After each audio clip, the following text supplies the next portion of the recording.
Assalamualaikum warahmatullahi wabarakatuh. Alhamdulillahirabbil alamin. Wassalatu wassalamu ala nabiyina Muhammadin wa ala alihi wa sahbihi ajmain. Amma ba'du. Kaum muslimin yang dirahmati Allah, Rasulullah sallallahu alaihi wasallam pernah memberikan 3 buah nasihat kepada kedua sahabatnya, Abu Dzar Jundub bin Junadah dan Abu Abdurrahman bin Jabal.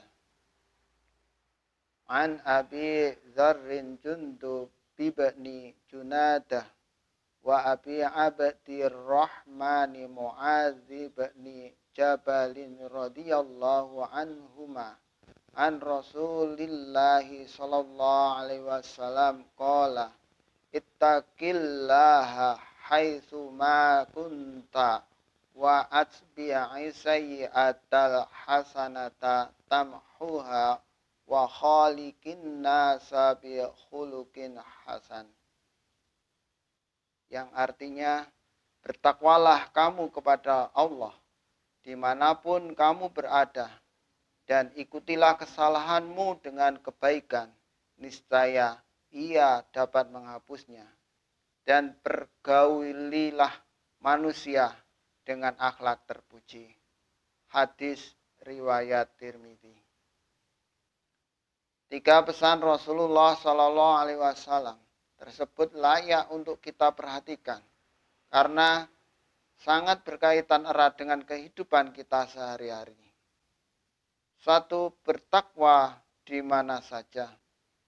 Definisi dari kata takwa dapat dilihat dari percakapan antara sahabat Umar dan Ubay bin Ka'ab radhiyallahu anhu. Suatu ketika sahabat Umar radhiyallahu anhu bertanya pada Ubay bin Ka'ab, "Apakah takwa itu?" Dia menjawab, "Pernahkah kamu melalui jalan berduri?" Umar menjawab, "Pernah." Ubay menyambung, "Lalu apa yang kamu lakukan?"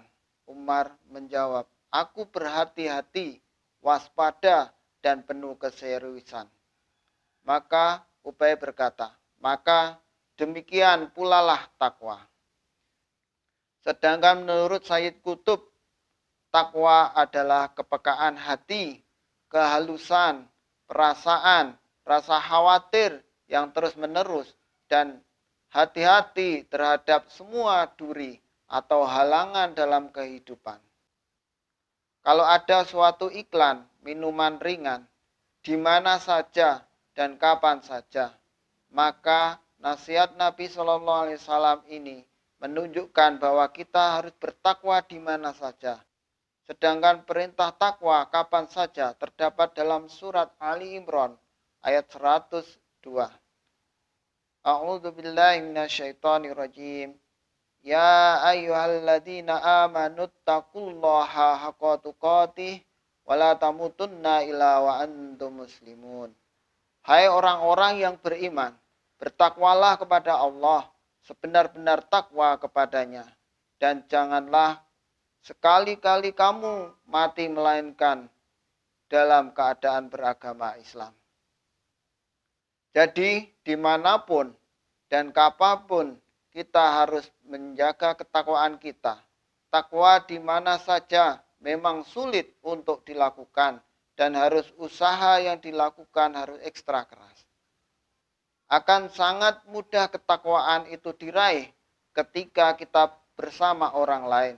Tetapi bila tidak ada orang lain, maka maksiat dapat dilaksanakan. Sebagaimana contoh, ketika kita berkumpul di suatu majelis, pikiran dan pandangan kita akan terjaga dengan baik. Tetapi ketika kita berjalan sendiri di suatu tempat, maka pikiran dan pandangan kita bisa tidak terjaga. Untuk menjaga ketakwaan kita dimanapun saja, maka perlu kita menyadari akan pengawasan Allah Subhanahu wa Ta'ala, baik secara langsung maupun melalui malaikatnya. Kaum muslimin yang dirahmati Allah, nasihat yang kedua yaitu kebaikan yang menghapuskan kesalahan. Setiap orang selalu melakukan kesalahan. Hari ini mungkin kita sudah melakukan kesalahan baik yang kita sadari maupun yang kita tidak sadari.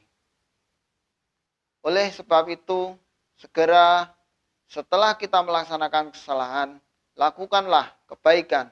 Kebaikan tersebut dapat menghapus kesalahan yang telah dilakukan. Kaum muslimin yang dirahmati Allah, nasihat yang ketiga yaitu akhlak yang terpuji. Akhlak terpuji adalah keharusan dari setiap muslim. Tidak memiliki akhlak tersebut akan dapat mendekatkan seseorang dalam siksaan api neraka. Dari beberapa jenis akhlak kita terhadap orang lain yang perlu kita perhatikan adalah akhlak terhadap tetangga. Dalam hadis riwayat Bukhari, Muslim, dan Ibnu Majah, barang siapa yang beriman kepada Allah dan hari akhir, maka jangan menyakiti tetangganya.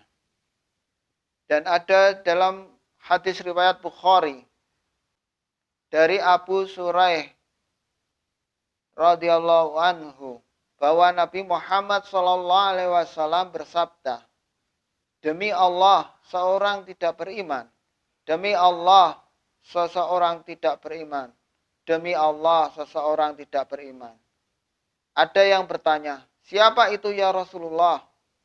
Jawab Rasulullah, yaitu orang yang tetangganya tidak aman dari gangguannya. Dari hadis tersebut, peringatan Allah sangat keras, sampai diulangi 3 kali, yaitu tidak termasuk golongan orang yang beriman, bagi tetangganya yang tidak aman dari gangguannya. Maka terkadang kita perlu introspeksi diri dengan menanyakan kepada tetangga apakah kita mengganggu mereka. Demikian yang saya sampaikan dari ketiga nasihat Rasulullah SAW.